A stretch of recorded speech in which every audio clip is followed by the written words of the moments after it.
फासे पारधी समाज हा आजपर्यंत आर्थिक आणि शैक्षणिकदृष्ट्या अत्यंत मागासलेला राहिला आहे. या समाजाचे जीवनमान उंचावण्यासाठी विशेष बाब म्हणून शासनाकडून आर्थिक मदत व मूलभूत सुविधा देण्याची मागणी करण्यात आली आहे. निकिता हू पवार, संतोष पहाण आणि मैलेश चव्हाण यांच्या वतीने प्रशासनाकडे निवेदन सादर करण्यात आले आहे.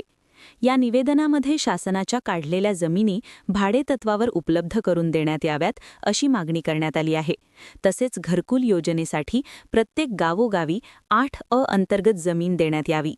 यामध्ये वनविभाग, ई-क्लास, गावठाण यासारख्या जमिनींचा समावेश करण्याची मागणी करण्यात आली आहे. फासे पारधी समाजातील लहान मुलांना सक्तीचे शिक्षण मिळावे यासाठी शहराच्या जवळ स्वतंत्र वसतिगृहांची निर्मिती करण्यात यावी अशीही मागणी करण्यात आली आहे. याशिवाय समाजातील प्रत्येक पात्र व्यक्तीस शिधापत्रिकेअंतर्गत अंत्योदय अन्न योजना लागू करण्यात यावी अशी मागणी निवेदनातून करण्यात आली आहे.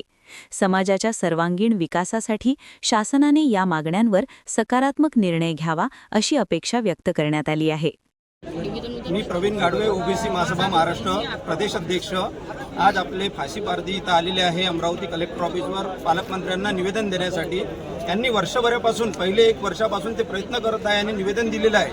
पण सर्व या ज्या पुलाखाली अमरावतीच्या राजकमल चौकात आणि राजापेठवर पुलाखाली सर्व गावातले हे पारधी समाज इथं राहत आहे आणि काही कारणानुसार त्यांना गावात नेऊन सोडते. गावात नेऊन 3 दिवस ते राहते आणि डबल परत येते. त्याचा मुद्दा असा आहे की त्यांची मागणी अशी आहे का राहायला तिथं जागा नाही त्यांना आणि घरकुल नाही आणि ज्या मेंढ्या आणि ज्या शेळ्या भेटलेल्या आहे तो ठोंबरे जे आहे अधिकारी तो मिळू देऊ नाही राहिला त्यांना. त्यामुळे ते डबल इथं आपल्या पालकमंत्र्यांना 1 वर्षा पहिले निवेदन दिलं. त्याची पाठलाग करत आहे आणि ते विचारायला आलेले आहे की बा याचा कधी होईल आमचा. कारण काय गावात 5-5 100 घरं होते, 95 घरं अमरावतीत राहायला आले. आता 5 लोक आम्ही अमरावतीत गावात राहतो तर आम्ही गाव सोडतो आणि आम्ही पुलाखाली झोपायला येतो आता. म्हणून आपल्या या महाराष्ट्राच्या सरकारने त्यांनी जागा देऊन घरकुल आणि कामधंदा द्यावा ही त्यांची मागणी आहे.